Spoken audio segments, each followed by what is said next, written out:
Hello and welcome to the Thames Valley Police Museum. Have you ever wanted to know more about the officers who investigated the Great Train Robbery? Do you know who the infamous Amelia Dyer was and what she did? Over the course of the next hour we'll be finding out about some of the most interesting cases that Thames Valley Police has dealt with over its history. We'll be meeting some of the officers involved, evidence that brings the cases to life, and find out more about how you can find out even more.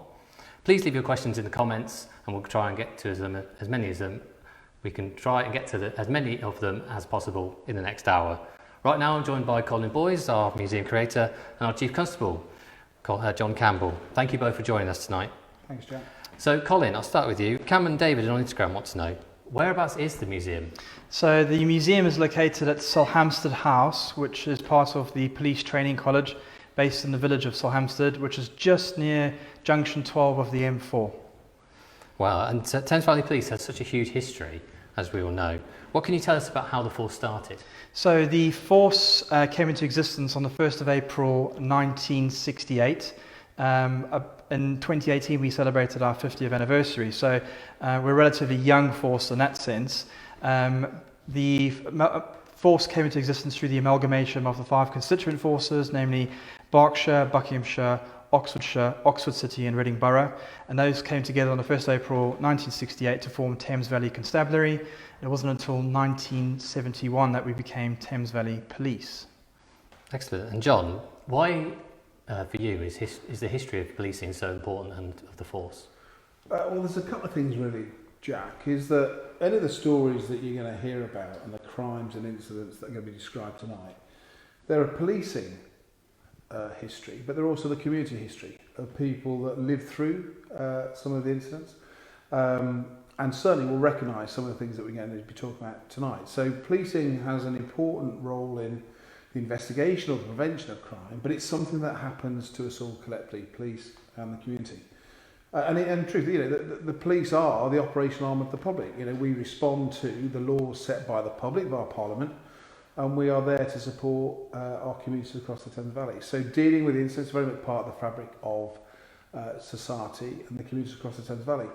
And additionally, secondly, is that, you know, as Colin's described, policing as we know it now has been around for a number of years. And for new officers and staff that join Thames Valley Police, having a sense of the history of the organisation, of the work and the role that those that have gone before us have done, you know, whose shoulders we stand on into the future, is very important, because behind the cap badge and the helmet badge of Thames Valley Police is thousands and thousands of years combined of policing experience.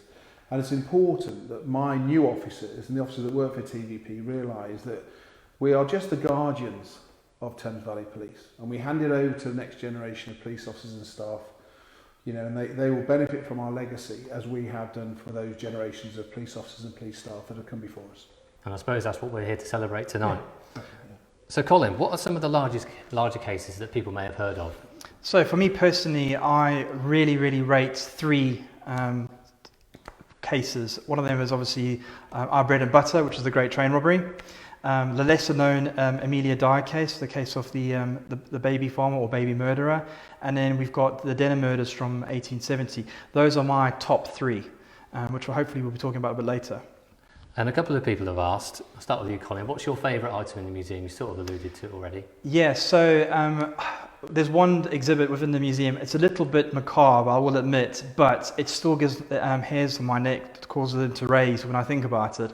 And that was the donation of the packaging which the body of Helena Fry was recovered in, and it's in relation to the Amelia Dyer baby farmer murders. And how about you, John? Well, there's a point in your career when you start to recognise some of the exhibits as the kit and equipment that you used when you first joined. So I think that's quite interesting. So some of the things that now support policing, some of the equipment, we're obviously standing in front of one of the motorbikes and various things you'll see around the museum, I think show how policing has evolved over time. Colin's touched on some of the really interesting larger cases. That Thames Valley is a big police force area. You know, that we cover, you know, a large area, 2.5 million people that we're here to serve and protect. And so that does bring up, you know, through the nature of policing, some fascinating stories that, as Colin has touched on, sometimes they're a little bit macabre, but unfortunately that's the nature of policing, and often are the ones that the public find most interesting, normally with a little bit of history and a bit of distance between when they happened to when we described them. But combination of those two things really, Jack. Yeah. So sticking with you, John, as our Chief Constable, you know a lot about the force. So how about put some of your knowledge to the test with a quick little pop quiz. Okay. So what year was Thames Valley Police started? This may have heard this already. Yes, I knew the answer anyway, Jack, as you'd expect. 1968, but that would be, you know, an unfair date. That's in effect when Thames Valley Police as an entity, legal entity, started. But of course, as Colin has described very eloquently, we were the constituent, or the benefit of constituent forces that all came together, and we celebrated 50 years with a year of events actually in 2018. And 1968 was when Thames Valley Police came together. And you mentioned just how big the force area is. What are the 3 counties that we serve? So it's Berkshire, Buckinghamshire and Oxfordshire. And a slightly trickier one. What are the words found on the Thames Valley Police logo? Well, it's Latin. Is that the Latin you're referring to? Yeah. Sit pax ex Thamesis, and it basically means peace in the Thames Valley, or let there be peace in the Thames Valley, which is a wonderful thing to have on your badge and as an aspiration for a police service. Yeah. And what would you say is your favourite thing about the Thames Valley? Well, there's 2 aspects. There's the favourite thing of Thames Valley as an area, and it's a very diverse area, and as a police officer that brings many challenges. So we have our urban areas that we need to police in a certain way, and then our rural communities, you know, and we've touched on, you know, the 3 counties and all the variations of policing challenges and opportunities that presents as well. From a Thames Valley Police Force point of view, the heart of this force is the people. And what they do day in, day out is police staff or police officers. And they're out there now, the men and the women of Thames Valley Police are out there now. And of course, they don't parachute in, Jack. They are the sons and daughters, you know, brothers and sisters of the community. And they police on their behalf and on my behalf. And they just surprise me and make me proud every single day. That's a great answer. We've already had a question actually from one of the viewers. Thank you very much, Catherine. She's asked, can you visit with your wife if you're a serving TVP officer? Colin, I'm sure you know the answer. 100%, yes. We've got a number of opportunities to visit here. We've actually introduced a non-appointment Wednesday, so members of the public can attend on a Wednesday between the hours of 10 and 12 with no need to book an appointment or pay a visitor's fee. Staff and officers are obviously entitled to visit the museum with no charge whatsoever, and you can make a booking with the museum. If you go online, you'll find the way to do just that within the website. But that will be a personalised tour. Brilliant. And keep sending your questions in. We'll be answering as many as we can throughout the broadcast as well as at the end. So thank you both for joining us. TVP has such a vast history. We'll be going through it all throughout the evening with different exhibits. But now we've got a quick video about the Great Train Robbery.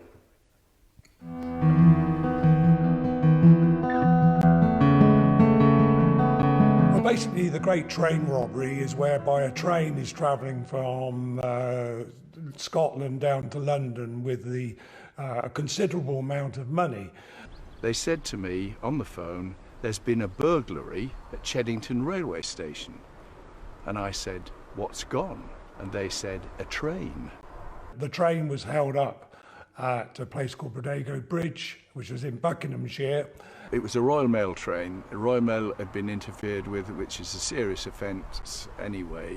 The signals were deactivated. The train robbers planned it well. They rang up the embankment. They did actually hit the train driver.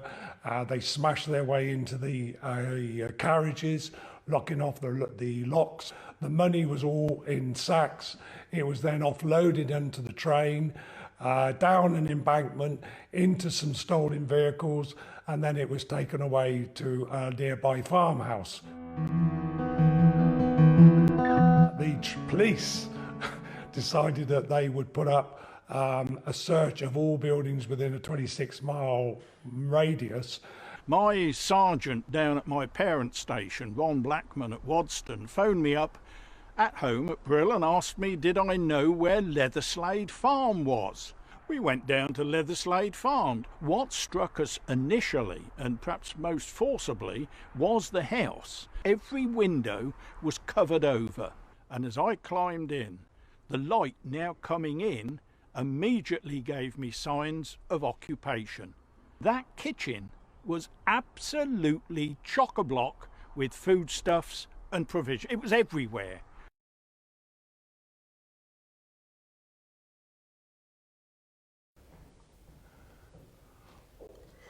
Well, Ken, that was you in the video that we heard from talking about the Great Train Robbery, and we're here right now in the museum in front of our exhibit. So how was Thames Valley Police involved in the Great Train Robbery investigation? Well, Thames Valley Police wasn't established until 1st of April, so it would have been dealt primarily by the Buckinghamshire Constabulary. But in those days, a major crime happened, then you normally called in the Metropolitan Police for their major crime unit. So they came down and assisted the Buckinghamshire Police together with the British Transport Police. So how many officers approximately would have worked on it? Well, with the really initial investigation, doing the hands-on would be 70, about that. But then behind the scenes, you've got a fingerprint department, a forensic department, and photography department, and other officers. Buckinghamshire Police were obliged to supply about 10 per shift to look after Leatherslade Farm, where the gang ended up, and they also needed to transport the prisoners backwards and forwards to court and for the eventual trial. So how did the officers start their investigation? Well, the investigation started whereby a nearby herdsman was conscious of the amount of traffic and activity in the vicinity of the farmhouse and reported it to the police. So when the police decided to go and investigate the farmhouse, curtains and all that were drawn, but upon entering it there were empty mail bags, there was a large quantity of food and stuff like that. How did it progress, and what sort of leads did they follow? Well, it progressed basically through witnesses. Also, somebody had been paid, I think about £10,000 to rid the farmhouse of all the evidence to the fingerprints. So he takes the money, but he doesn't actually do the job or do it properly. I think it's also alleged that he most probably was going to burn the place down. So it wasn't done properly. So consequently, when the police arrived, there were lots of items to carry out a forensic and fingerprint examination. And one big clue was, those items have been wiped down. For example, if we take Monopoly money, it's a bit of a job to rid fingerprints off of that. As a former scenes of crime officer, we could fingerprint paper by using a chemical called anhydrine, and that developed one of the robbers' fingerprints. And also there was some on the other items there. And I expect Colin could explain also about some yellow paint that we have here. Yeah, so Colin, we've got a paint can here, which is quite interesting to see. What's that for? So one of the great things about the museum is we're constantly getting new exhibits. Now, we've got a volunteer who did a talk at the Newbury District Transport Consortium, and whilst there, or once the talk was completed, he ended up approaching Tony Keep, who was the volunteer, and he basically said, I've got some bits and pieces you might be interested in. His great uncle was Dr. Holden, and from that we were able to secure not only some of his case notes, but the yellow paint tin. Now, the yellow paint tin was used by the gang to disguise the vehicle. It's the Bedford lorry, and he painted that with a yellow emulsion paint. And if you know anything about paint, you can't paint a yellow emulsion on metalwork. We've also got a pair that came with the donation, a pair of Gordon Goody's shoes. And if you look very closely in the bottom of those shoes, you'll notice yellow paint. Now, Dr. Holden was a forensic scientist who was involved with the investigation, and he was able to identify the yellow paint on the vehicle, with the yellow paint tin, with the yellow paint on the shoes, and thus securing a conviction of Gordon Goody, who was arrested in October 1963 and sentenced to 30 years imprisonment.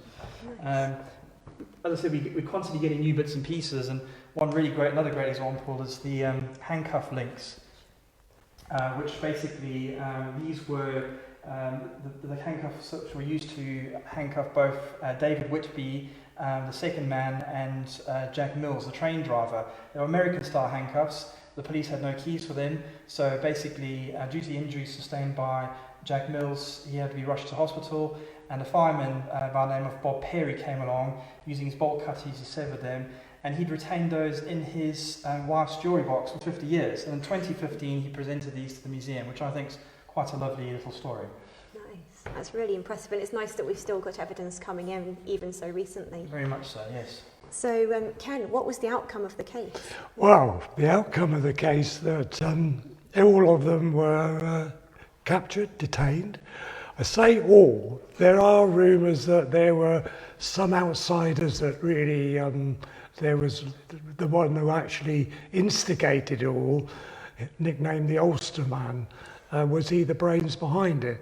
So although the main characters were all detained, getting sentences ranging from 20 to 30 years, but in total, the whole gang were sentenced to 307 years. And that actually concluded it. But as records show, some of them weren't detained very long because they did escape but recaptured. Well, it's such an interesting case, and we've really just covered the surface of what we have to offer here at the museum. So thank you, Ken and Colin, for talking us through some of it. And if you'd like to see more of what we've got of the Great Train Robbery and the other cases here at the museum, then, as Colin said, you can come down and visit on Wednesdays without booking an appointment. Now we're going to introduce a rather notorious case within the Thames Valley. We'll shortly be rejoined by Colin, and we're going to look at the case of Amelia Dyer, but I believe we have a short video. But please be aware that this section does contain information about the death of infants, sadly. So if that's something that you may find too upsetting, you might want to join us in around 10 minutes' time. And I'll leave you with the video.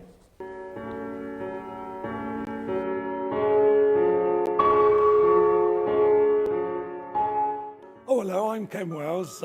I was a police officer for 30 years, and for the past 12 years, I've been the curator of the Thames Valley Police Museum here at Sulhamstead.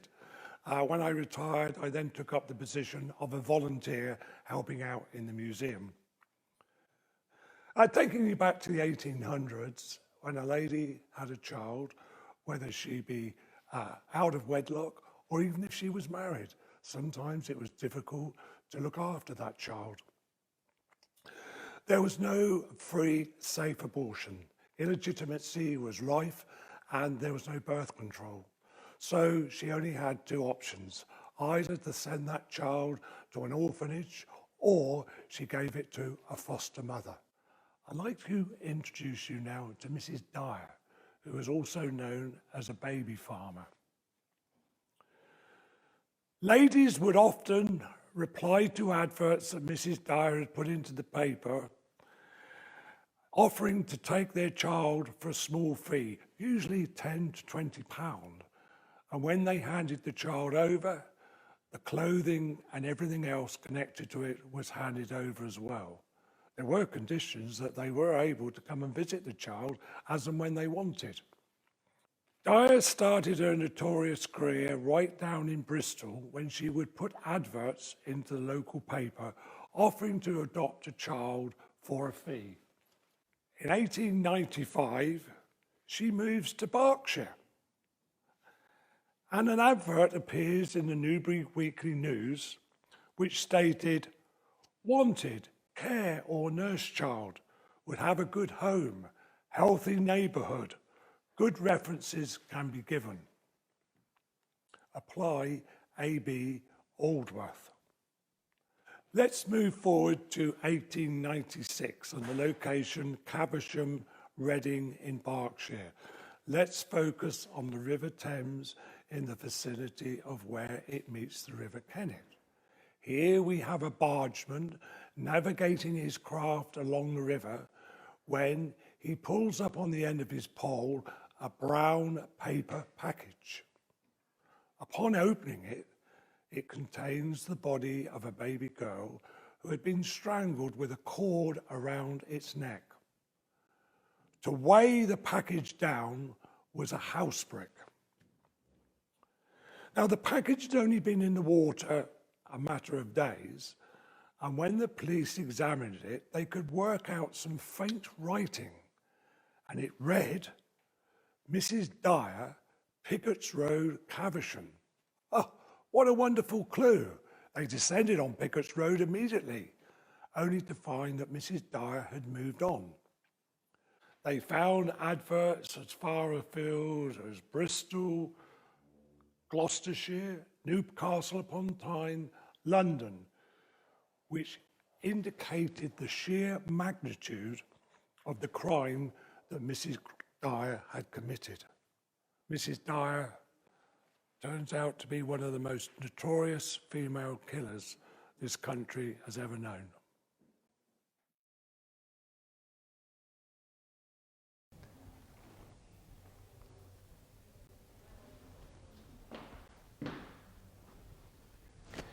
So Colin, Ken has set the scene nicely for us on the Amelia Dyer case. We know the packaging that she used implicated Dyer, and we know she took out adverts across the country. What was she doing? So by 1896, by the time the packaging had been discovered, which was the 30th of March 1896, Dyer had firmly established herself within the community of Reading in Berkshire. Dyer had actually moved to a property number 45 Kensington Road, and there she was basically running her business.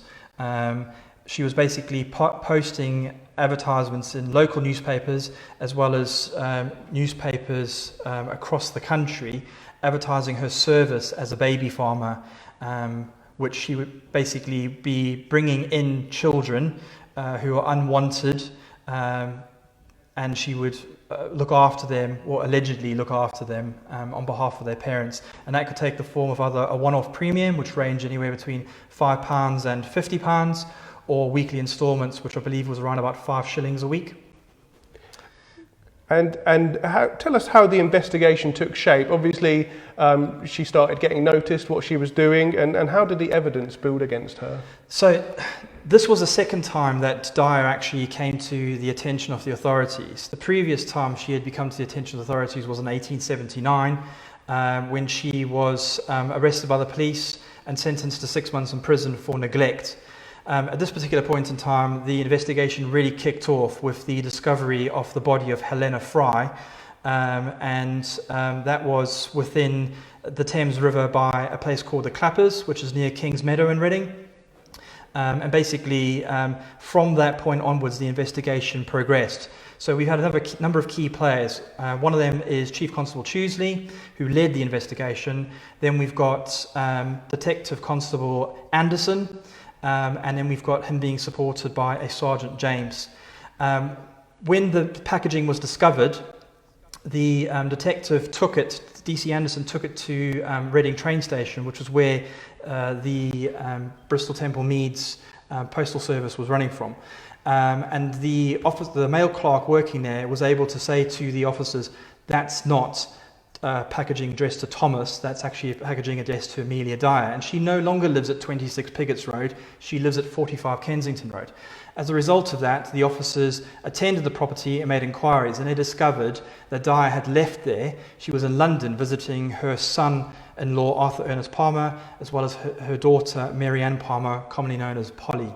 The police ended up setting up a stakeout, observing the property, and the day after Dyer had returned from London, which was the 3rd of April, they sent one of their wives, or there was no female police officers at the time, so they often made use of their wives as part of investigations.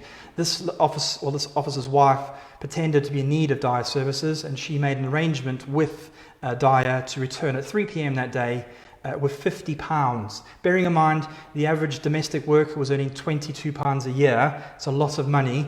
And rather than returning at 3 p.m, when Dyer received a knock at the door, it wasn't the lady, it was DC Anderson and Sergeant James. And that's when the arrest took place. What was the reaction to her arrest and the arrest of her family? Were her family implicated? Were they arrested? Yes, so Dyer was arrested and she was presented to a magistrate at Reading Police Court, and she was remanded for a period of 1 week.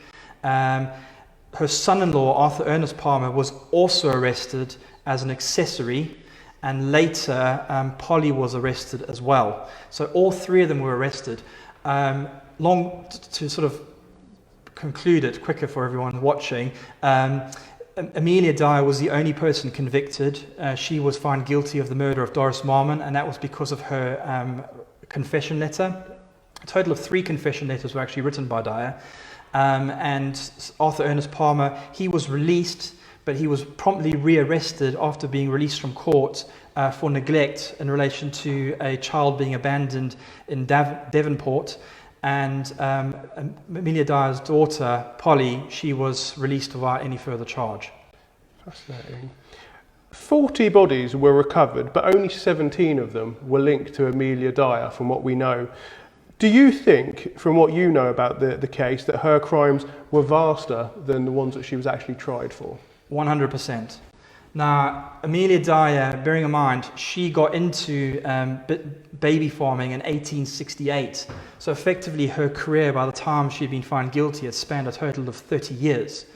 Now, when the police raided the property, they discovered 15 pawnbroker tickets, because what Dyer was doing is she was actually requesting not only a payment of between £5 and £50, but she was also asking for a small bundle of clothing, which was meant to see the child through.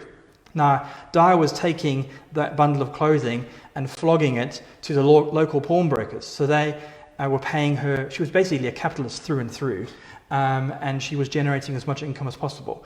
Now, if you think about it, if each one of those bundles of clothing represents one child, there's a lot of children having gone through that property. Now, scholars and police estimate, in relation to a 30-year career, in relation to the amount of letters written by parents, because Dyer was actually receiving a child, writing to the parents saying, little Johnny's doing great. Meanwhile, he was in the bottom of the river. She kept that ruse going for quite some time until the letters finally stopped. In relation to the amount of letters discovered at the property, scholars and police estimate that she may have murdered between 200 and 400 children, which makes her the most prolific serial killer in the United Kingdom's history. Incredible, really incredible. What was the public reaction to Amelia Dyer? Is it true that some media reports at the time actually put more blame on the mothers than they did on Amelia Dyer? Yes, but bearing in mind, this was actually a period in society. A lot of people look at the Victorian period with rose-tinted spectacles. This was not a great time to be alive, especially if you were a woman. There was actually a law called the Poor Amendment Law, which came into force in 1834, and it was created by men to protect the virtue of women by preventing them from engaging in any premarital sex, because it took any paternal responsibility away from fathers. So if you were a father and you weren't married to the woman, you had zero paternal responsibility towards that child. Now, that effectively resulted in women being completely shunned in society. So it doesn't surprise me that the public's reaction to these women was often one of condemnation. It was just generally not a great time to be a lady, I'm afraid to say. Such a sad case. A comment here from Laura, who's watching, and has just mentioned that she actually lives in Amelia Dyer's old house, which is fascinating. Laura, I would love to see that. Please, if you can facilitate that, I would be all ears. Thought you'd find that interesting, Colin. Okay, now we're going to take a short break. After that, we're heading back to the 1800s to look at a lesser-known case, but no less fascinating, of the Denham Murders, when 7 members of the same family were found murdered in their cottage in May 1870. The local community was shocked by the scene. Here, we're going to speak to author Neil Watson to talk us through exactly what happened that fateful night and how Thames Valley Police investigated. And we'll just let you know that in that section, there will be a reference to the death of young children in that case.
So Neil, you've written a book about the murders that took place in Denham in 1870. What can you tell us to start with about the Marshall family that was involved? The Marshall family were quite a well-off family. The man of the house was Emmanuel Marshall, who was a blacksmith, and he ran one of the village blacksmiths' workshops. He had a little building next to smithy next to his house, and that's where he used to do his work. But he lived there with his wife and his elderly mother, who was 77, and he also had 3 children living there at the time, who were ages 4, 6 and 8. And at the time it was quite a happy time for them, because his sister, Mary Ann, was about to be married in the church in Denham. So they were quite well off, and he had a very busy sort of workshop. So sometimes he employed people to help him in the summer when they got busy. Just sounds like just a kind of normal, happy family life. Yeah. No, for the Victorian period, he was quite well off. I mean, they had carpet and good food in the larder, and for a lot of people at that stage in life were in poverty. So, but they weren't one of those. So they had a good life. Their lives changed, sadly, on the 22nd of May 1870. What briefly happened on that day? Well, at 3 o'clock, it was a very, it really heralded for me, one of the worst murders that I can actually think of. 3 o'clock in that morning, the 22nd, the village policeman, whose name was Charles Trevor, came across what he looked like a tramp wandering through the village, and he thought he was a poacher. But when he investigated, he couldn't find any evidence, so he let him go on his way. Later that morning, Emmanuel Marshall was bludgeoned to death in his own smithy. Now, he was in the habit of getting out of bed early on a Sunday morning to do work in his smithy to catch up with work. And he had gone into the smithy, and at some point, the murderer came and approached him in the smithy and bludgeoned him to death. The problem then was, having killed Emmanuel Marshall, all the rest of the people in the house were alerted to the noise and went down to see what was going on, and they saw what happened, and the murderer came out of the smithy and he killed them all, including the 3 small children. Horrific. So it was a horrific time. And of course, nobody knew about it at the time, but the following day, there was an appointment that was due to be had at the house for the forthcoming wedding, and when they couldn't gain access, they broke the door open and found all the bodies of all the victims, and every single one of them had terrible, catastrophic brain injuries, all done by either a poker or an axe or a hammer. And it was at that point that Trevor got the local Superintendent Dunham, to come to the scene. How did the public react to the crime at the time? We know nowadays this would obviously be major news. Was there a lot of media attention? We can see a couple of facsimiles of newspapers in the display behind us. What was the media and the public reaction?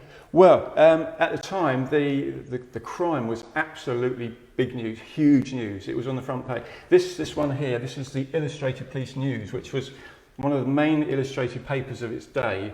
It had sensational cases on it, and the Denham case was featured on the front page 2 weeks in a row, which was quite unusual. So they did a total of 18 pictures over the 2 weeks. Circulation for the Illustrated News would go up from, say, 200,000 a week to 600,000 a week when this case was being publicised, because it was such big news. And of course, people in England thought, number one, it couldn't have been done by an Englishman, and the other thing was they were then frightened to go to bed, because you could all be murdered in your bed at night. So it was a big case, really. And huge crowds descended on Denham. There were traffic jams, and Denham is a tiny little village. And the funeral took place, and again, it was inundated with people. And one of the things they did at the funeral was down here, you'll see in the case, one of the memorial cards that they sold. Now, there was at least 6 versions of that card. And that's another thing they did to sort of publicise, to make money, basically.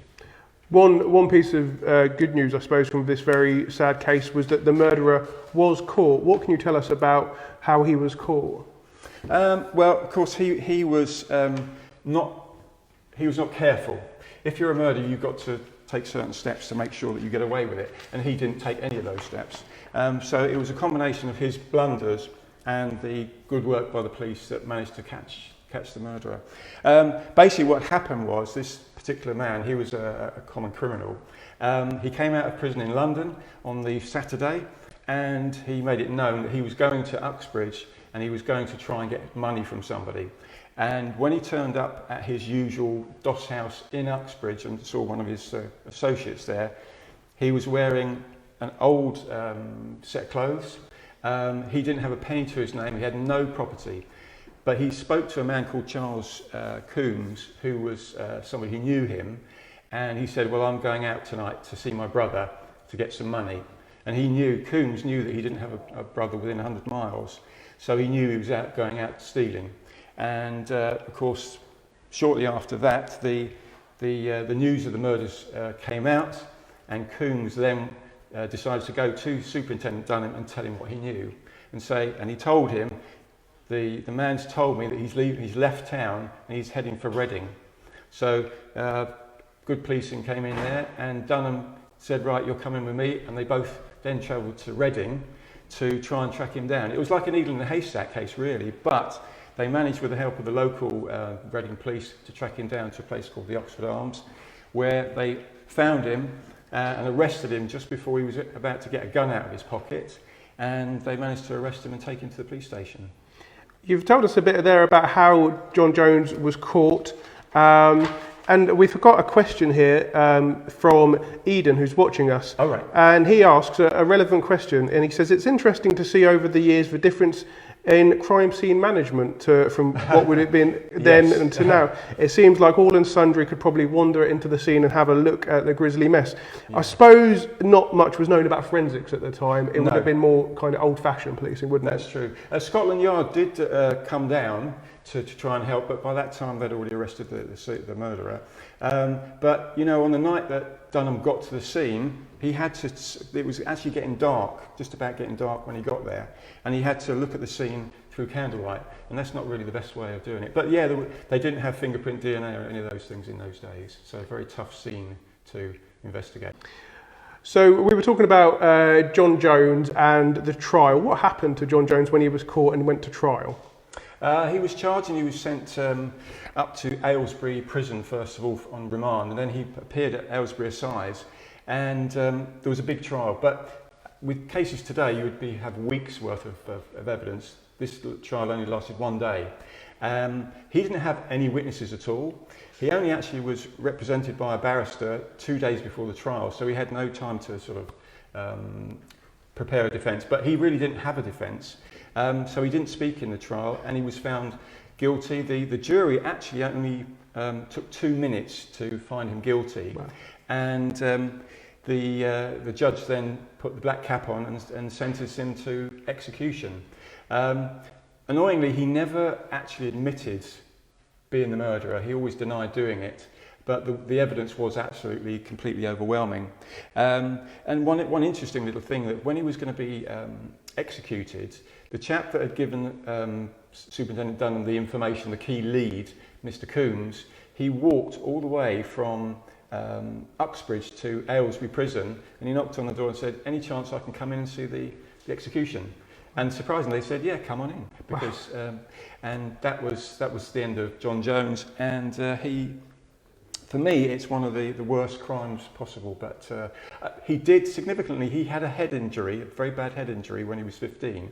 He got hit on the head by a pickaxe, and I think that may have changed his personality and contributed to the crimes. Such a tragic case. We've had Mira, who's written us a question, asking, can you recommend any books? She asks specifically about books on the Great Train Robbery or the Amelia Dyer case, which may not be your area of expertise, Neil. But you certainly can recommend a book on the Denham Murders, can't you? Well, it's funny you should say that. I did publish a book. I don't know if you can see that. It's the Denham Massacre. It's available from Mango Books if you're interested, but quite a good read. Not a bad read anyway. We'll get you an answer on your other book suggestions as well, Myra. But what a tragic but interesting case. We're going to take a short break now, but after the break, we'll be talking about Thames Valley Police's role overseeing the safety of protesters at the Newbury Bypass and challenges we faced as a force. We'll be joined by Mervyn Edwards, one of our many museum volunteers, who was also in charge of the day-to-day running of the operation around those protests.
So now we're moving on to something that many people may even remember happening, where others may have never have heard of.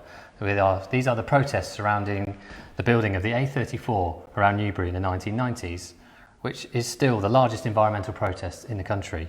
I'm joined by retired Thames Valley Police Officer Mervyn Edwards, who was in charge of the day-to-day running of the operation known as Operation Prospect. Welcome, Mervyn. Thank you, Jack. So could you briefly just explain to us what the force's role was during the construction of the A34?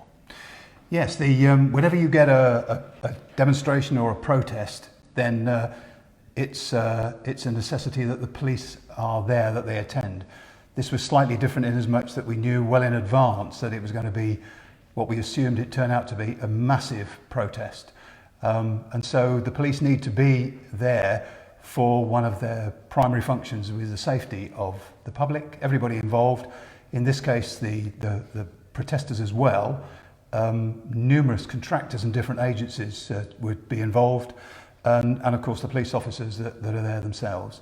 And so that was incumbent on the police to be involved in that. One of the things at the outset is that this was a joint operation with Hampshire. The 9.5 miles of the road, 7 miles of it are in Berkshire, so policed by Thames Valley Police, but the last 2.5 miles were in Hampshire. So it was a joint operation throughout the whole of the 3 years that the operation lasted, between Thames Valley and Hampshire. And the start of it really for us, before the construction got underway, was the massive amount of protesters that had moved in and were living in camps and tree houses and tunnels. Then they have to be evicted. The way that worked then is that there's a High Court writ of eviction was handed down by the judge to the Undersheriff for Berkshire, Nicholas Blandy, and it's his responsibility to organise the eviction. However, he is obliged to write to the Chief Constable to summon assistance with the eviction. And during the course of our planning, I spoke to Nick Blandy to make sure, to keep everything legal, that he did write to the Chief Constable, which he did. But the Chief Constable doesn't have any choice in this. By law, if as in this case, the Undersheriff for the county writes to the Chief Constable asking for assistance, the Chief Constable is obliged to supply police support. So we were there from the beginning and had no choice. Mm. The protesters were obviously a huge challenge. What were the different things you had to face sort of throughout those 3 years? Lots of challenges. I mean, one of the main challenges was the actual scale of the protest, as you said at the beginning. It was the biggest, and it was purported to be before we started. The protesters had said it was going to be the biggest environmental protest that's ever been in the UK. They were right. It was. There will never be another one on such a scale. I'm convinced of that.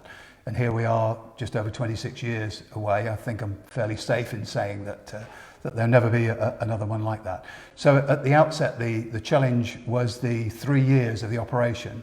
Normally when you have a demonstration or a protest, it can be for a day or a weekend or a few days. This was due to last and did last for 3 years. It was 765 operational days that the operation lasted, spread over the 3 years.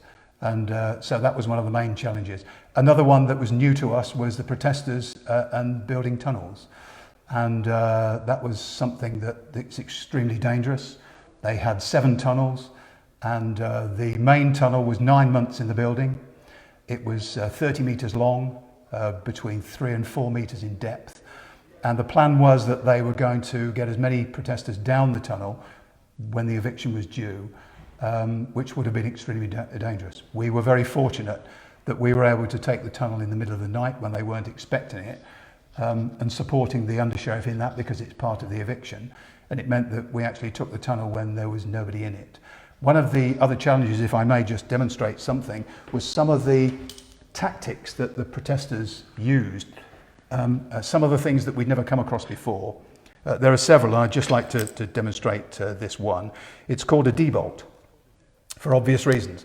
It's high tensile steel, so it means that's done on purpose. So it means that ordinary bolt croppers can't be used against it. Its proper function is motorcyclists used it to secure their motorbikes when they leave them in car parks. But what the protesters do, if used on a number of occasions, which we'd never seen before, a protester living in a tree house, the eviction is going to take place. The protester climbed to the top of the tree. One of the things that they used regularly was young girl protesters, and so they can get fairly high up in the tree. I'm thinking of one in particular. So she gets to the top of the tree and is standing on the branch, and the branch goes up like this, and she puts the branch at the top of the tree against her neck, and then she puts the D-bolt around her neck, and it goes like this. I'm not going to press this all the way on because I had lunch before I came, and so I don't want to get it stuck on my neck. But this is then pressed within the tree branch inside. It's pressed right up against the throat, and so that sticks out of the back like that. Yeah. And then they put the other bit on behind, lock it in place, so it's locked. And then the final act that they do, once they became used to the fact that if they put the key in their pocket, we would search them. They got used to that, and so once they're locked in place, they take the key and they throw it as far as they can, and so it then has to be removed. Extremely dangerous, very difficult, but just one of the challenges that we came across that as the operation went on. And what was your relationship like with the protesters? Obviously, you were with them for 3 years. It must have, must have got to know many of them. Yes, I did. One of the things that I did beforehand, in the preparation and planning before the operation started, I obviously met with all of the different agencies that were involved, from the Highways Agency and all the contractors that had been appointed. And there were numerous agencies, and I met with all of them. I thought it was only right and proper that I would give the protesters the opportunity to meet with me as well. They eventually were persuaded. They were sceptical at the beginning, but they were persuaded eventually, and we met at a neutral location in Newbury, and we met for 2.5 hours. I found it very useful. What I wanted them to see was me, to get to know me as the operational commander in charge of the operation. And I found it very useful because the first thing they said is that they don't have leaders, but they do. And during the course of the 2.5 hours, I was able to identify some of the leaders who I then met on numerous occasions out on site. I used to go out on site every day, although my position was actually in the control room, but I would go out on site every day so that I could see the operation, how it was working, and see the conditions, because we started on January the 9th, 1996, and by the time we got to February, it was when we started work early in the morning, it was about -8 degrees, and so I wanted to make sure that my officers were getting the best support and conditions and equipment that they have. And on numerous occasions out on site, the protesters would come up and ask if they could talk to me. Yes, of course they can. So I'd stand and talk to them. They might have a complaint that something happened.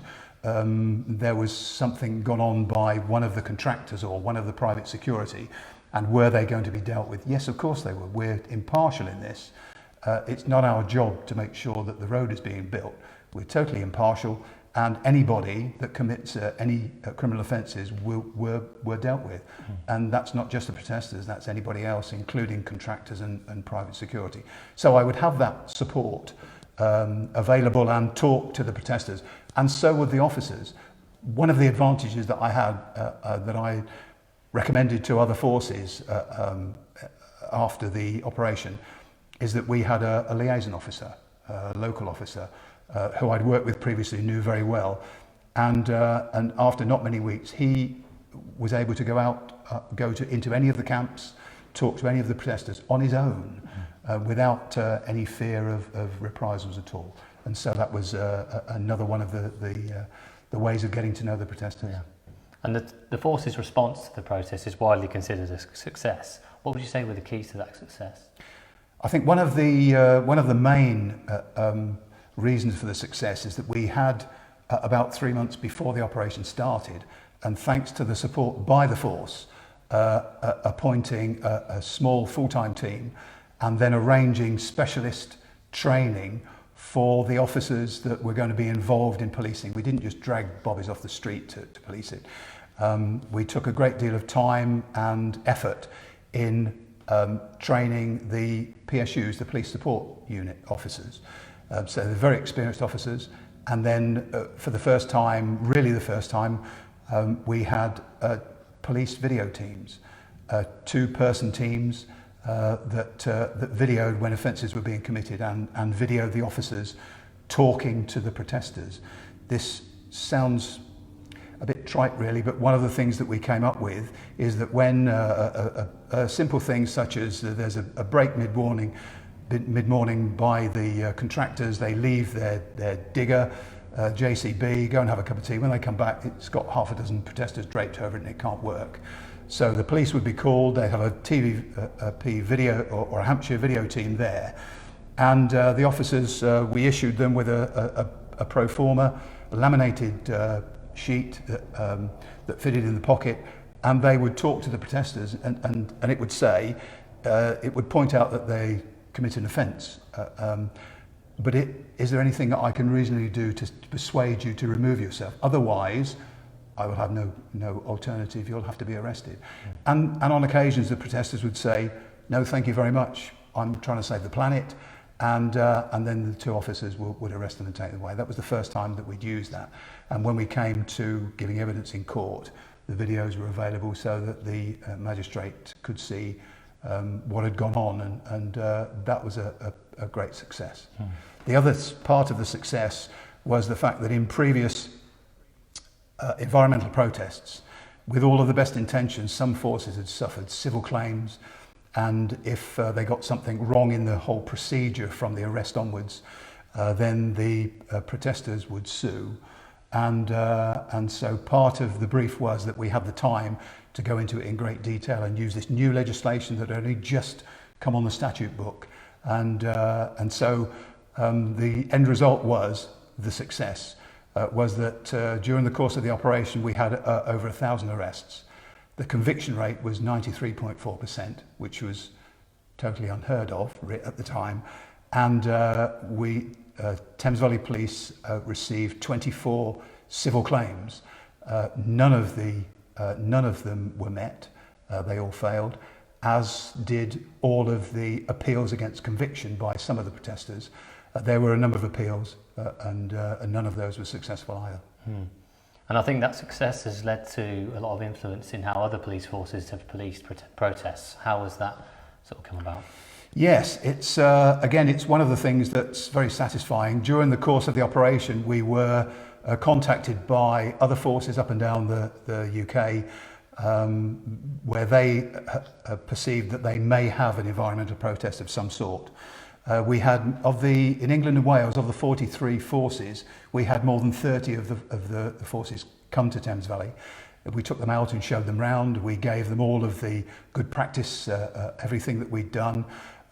We also had the RUC, now the Police Service of Northern Ireland.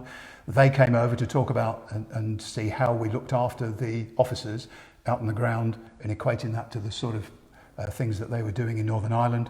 We had officers from Holland that came over, and we then, although Scotland didn't come and visit, they were having an environmental protest at the thing called CHOGM, the Commonwealth Heads of Government meeting in 1998 in Edinburgh. And I was invited and glad to accept the invitation to go up and spend a few days and to show them the sort of tactics that the protesters would use, show them lock-ons and those sort of things, and the debolts, and prepare them in the same way that we'd done for all of the forces that visited us. It's right to say it didn't come from us, it came from other forces. But at the time, after the Newbury Bypass, Thames Valley Police was the leading force in the UK in dealing with environmental protesters. Yeah. No, that's incredible achievement, I'm sure mostly down to your command. I mean, we've had a really nice comment. Brian on Facebook has said, Merv Edwards is a legend of the policing of environmental protest and a nice guy too. It was a privilege to work with him. Isn't that nice? That's really nice. Thank you, Brian. That's terrific. Thank you very much. Well, thank you so much as well, Mervyn, for joining us. Now, have you ever heard of Sulhamstead House? What is it and why is it used by us? Join us after a short break to hear about one of the most beautiful buildings in the force and how it is linked to the Second World War and even has some ghost stories.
Now, for our last segment, before moving on to any further questions, we're going to look more into the history of the building we're in now. So there's Sulhamstead House. We're joined once again by museum curator Colin Boys. So Colin, I understand the house has an eclectic history. Please can you tell us more? Yeah, so the property actually dates back to 1744. It was built by Daniel May. The family, I believe, had a connection to brewing within the local area. The property was inherited by the Thwaites family in 1756. And they had the property for over 150 years. And when finally it was taken over by the Watson family in 1910. The Watson family had the property right up until 1940, when the Royal Commandos took it over as their headquarters. And in 41, the RAF took it over as a flying elementary school. In fact, downstairs in the cellar, there's a legacy of its sort of aeronautical history. There's a tiny little wooden door, and inside that room was completely painted black. And what would happen is a bombardier would go into the room, close the door behind him, seating himself in perpetual darkness. He would lie on a wooden bench, and just beneath the wooden bench was a rotating map, and he practiced dropping bombs. And that would be an early version of a flight simulator. There was no landing strip here, so the RAF had to hire a piece of land. And if you look down in Thiel, there's a road called Hanger Lane, which once again is a legacy of its aeronautical past. I believe that the Tiger Moths were housed there right up until 1945. In 1952, the property was taken over by Berkshire Constabulary as its headquarters. And then in 1968, the property was taken over by Thames Valley Constabulary, and it was determined that the property would be used as a training facility. And the very first set of recruits were welcomed in 1969. So ever since then, it's been part of the police family, 1952 onwards, and it's basically been used as a site for officers to train. So I myself have trained as a PCSO here. I myself have trained as a police officer here. There are a multitude of other different disciplines which are taught here as well. So it's basically a school for police. Yeah, I'm sure so many people have come and gone here. Definitely. We've sort of teased throughout about the ghost stories linked to this house. We better speak about them. What can you tell us? Yeah, so obviously with a property this age, there's always the ghost story. There is one really interesting one. How much truth to it, I don't know. So basically there's a corridor which runs from one side of the building to the next. And then we had one of our cleaning ladies up there, and she was cleaning away when suddenly she started hearing footsteps getting closer and closer and closer. And suddenly there was a rush of wind and what felt like an old Victorian dress running down the side of her.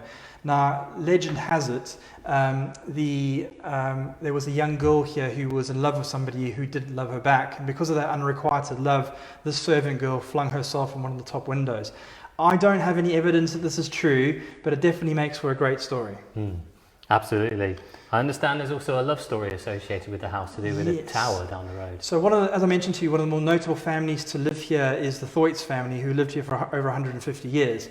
And Mortimer George Thwaites, who was the High Sheriff of Berkshire, his mother, Mary Thwaites, was being courted by the Vicar of Sulham, Henry Wilder. Now, he lived in Sulham, which is just down the road. They couldn't see each other every day, so what he decided to do was build her a tower so that she could look longingly and lovingly and think of him, and vice versa. So for all the ladies out there, you need to gauge your relationship or how many towers you've been built over the years by your other half. Thank you, Colin.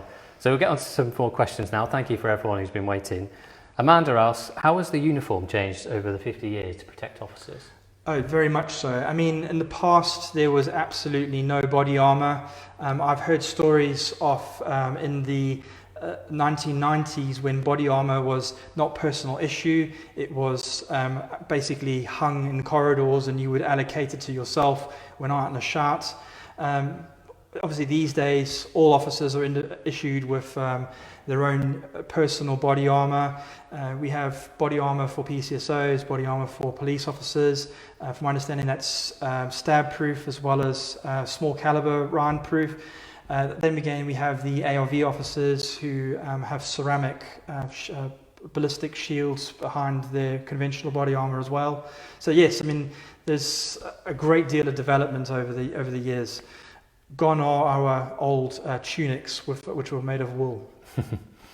So just going back to the Great Train Robbery quickly, Eden asks, what happened to the London barrister / solicitor who was apparently involved in organising the clean-up of the farm? I don't know if you know about that. So there was a solicitor named Brian Field who was responsible for the purchasing of the farm. But with regards to a solicitor being involved with the clean-up, I'm not too sure on that one, actually. That's okay, sorry, Eden. James has asked, was all the money stolen in the Great Train Robbery seized by police? No. So I believe a minimum or a maximum of £450,000 was recovered. If you look at the initial arrest of William Boll and Roger Caudry, a total of £149,000 was recovered from them. So yes, there was definitely not the full 2.6 million recovered. It's out there somewhere. Amanda asks, still about the Great Train Robbery, how long did the police take to apprehend the criminals at the farm? So the very first arrest was on the 14th of August 1963. So bearing in mind the fact that the robbery actually took place on the 8th of August, I think that's a pretty good result. Of the 15 robbers, 12 were apprehended and 3 are still considered at large. Great. Richard asks, what's the most interesting artefact not on display? If you can tell us, I suppose there's probably a reason it's not on display. Yeah, I mean, it's very difficult to narrow things down.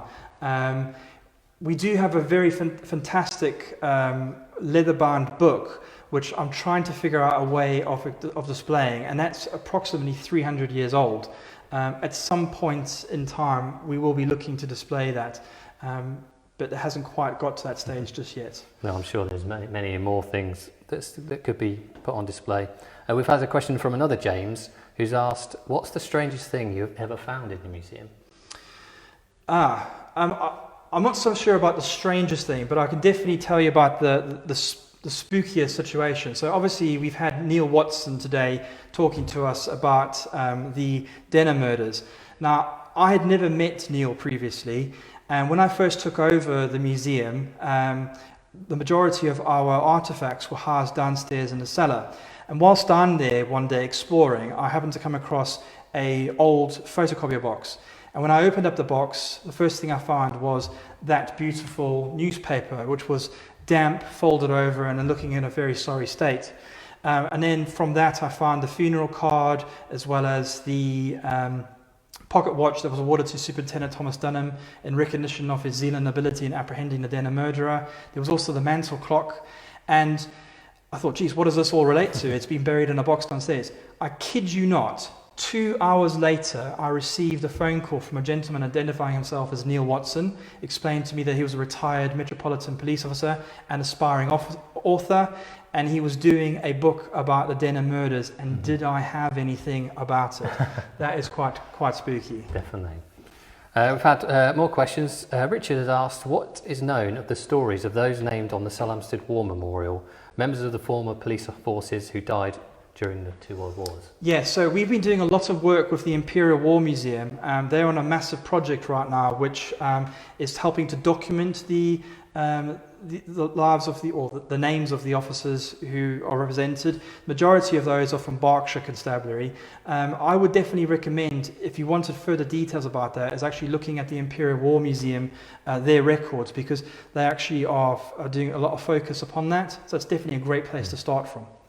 Thanks, Colin. And lastly, Brian has asked, is the smithy still in existence in Denham? No, it was torn down. I believe it was torn down in 1957. So yes, unfortunately that's a bit of history that we've lost. That's all right. One last question, I'll squeeze another in. Martin asks, what's Colin's favourite piece of the museum? I know you said earlier, but for anyone who wasn't watching. Right, so basically when I was talking to you about Amelia Dyer, now obviously it's a tragic story, and we can't hide the fact that this involved the brutal murdering of a number of children. Now, we have what we call the non-appointment Wednesdays, where we can welcome members of the public to the museum between the hours of 10 and 12 without the need of booking an appointment or paying a visitor's fee. On one of these days, I was busy talking to a lady in front of the Amelia Dyer cabinet, and this gentleman came through and he said to me, sorry to interrupt you, I've got something you might be interested.